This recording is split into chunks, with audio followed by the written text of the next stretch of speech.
Welcome students once again to the topic of range.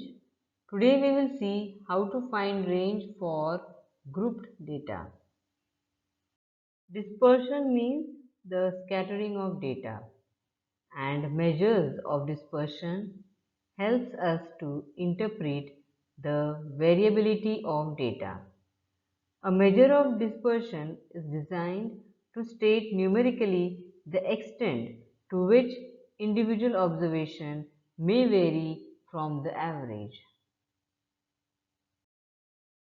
Now there are three measures of dispersion: range, mean deviation and standard deviation.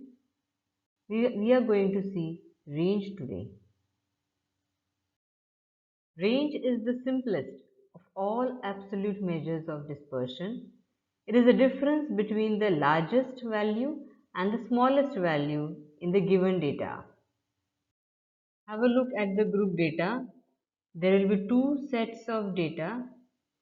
First, the class interval in which the data will be grouped 0 to 10, 10 to 20, 20 to 30 and so on. So the first class interval, it is closing at 10 and the second class interval begins at 10.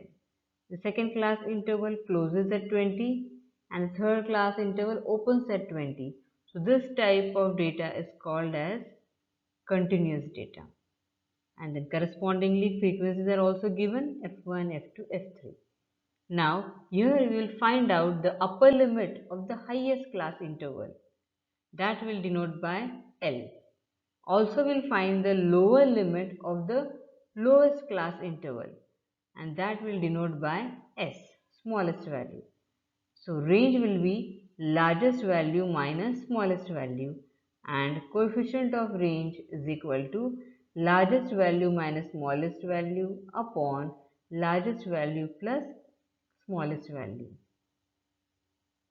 Now our first example, from the following data calculate range and coefficient of range. We can observe that the data is group type because the class intervals are given 0 to 10, 10 to 20, 20 to 30, 30 to 40, 40 to 50 and 50 to 60. These are the marks of students. So from 0 to 10 there are 10 students, 10 to 20, 20 students, 20 to 30, 15, 30 to 40, 25 and 40 to 50, 30, 50 to 60, 25. So we have to concentrate on the class intervals and not on the frequencies.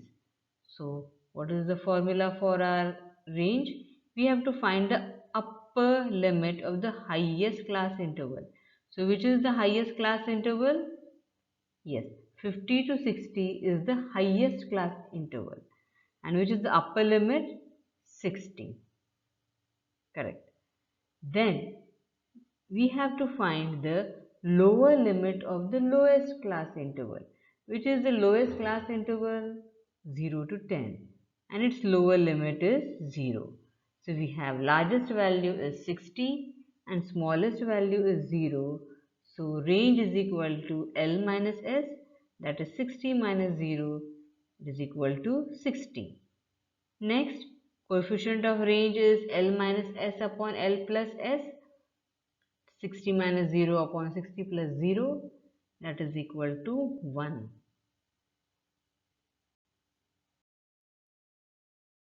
A second example, from the following data calculate range and coefficient of range. Two sets of data is given. First is temperature, second is number of days. Temperature is given as 25 to 26, 27 to 28, 29 to 30, 31 to 32, 33 to 34 and 35 to 36. Since the observations are grouped, so it will be called as group data. So the row for temperature is also called as class interval, but observe that the first class interval ends at 26 whereas the second class interval begins at 27.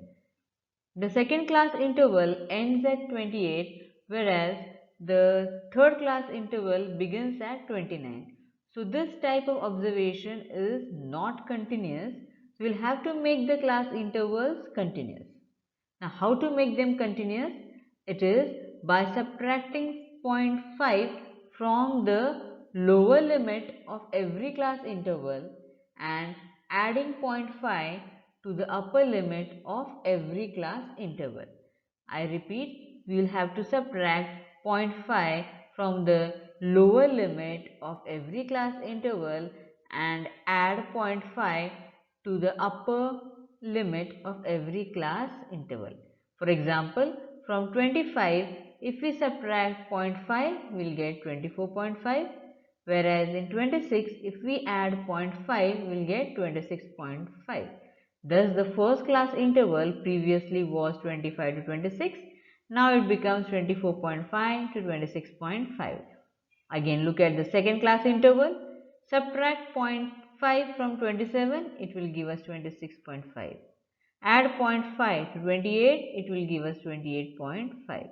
Thus, the second class interval is 26.5 to 28.5, and so on. We can find out the remaining class intervals as 28.5 to 30.5, 30.5 to 32.5, 32.5 to 34.5, and finally 34.5 to 36.5. Now observe that the data is now continuous, since the first class interval ends at 26.5, whereas the second class interval begins at 26.5. Second class interval ends at 28.5, whereas the third class interval begins at 28.5. So it is called as continuous data. So now, since we have to find range, we have to concentrate only on the class intervals and not on the frequencies. So what is the formula to find range? We will have to find the upper boundary of the highest class interval. Which is the highest class interval? Yes, 34.5 to 36.5 is the highest class interval. And what is its upper boundary? It is 36.5. That will denote by L. Now find the lowest class interval. The lowest class interval is 24.5 to 26.5. Find its lower boundary, that is 24.5, and it is denoted by capital S.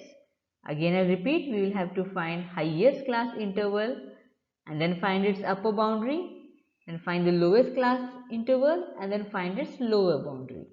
So we have range is equal to L minus S, that will give us 12. Next, find the coefficient of range. Coefficient of range is L minus S upon L plus S. So it will be 36.5 minus 24.5 upon 36.5 plus 24.5, which is 12 upon 61, and that is equal to 0.196. One more example. The marks obtained by 90 students in mathematics are given in the following table. Find range and coefficient of range. Marks obtained are given as 0 to 10, 10 to 20, 20 to 30, 30 to 40, 40 to 50, 50 to 60, 60 to 70, 70 to 80, 80 to 90, and 90 to 100. Clearly the data is grouped 1 because the first row corresponds to class interval. So whenever it is group data, we'll have to find the highest class interval. The highest class interval is 90 to 100. Find its upper boundary, and that is 100. We'll denote it by capital L. Then find the lowest class interval, that is equal to 0 to 10. Then find its lower limit, that is equal to 0. Denote it by S. So range is equal to L minus S, which is equal to 100 minus 0, and that is equal to 100.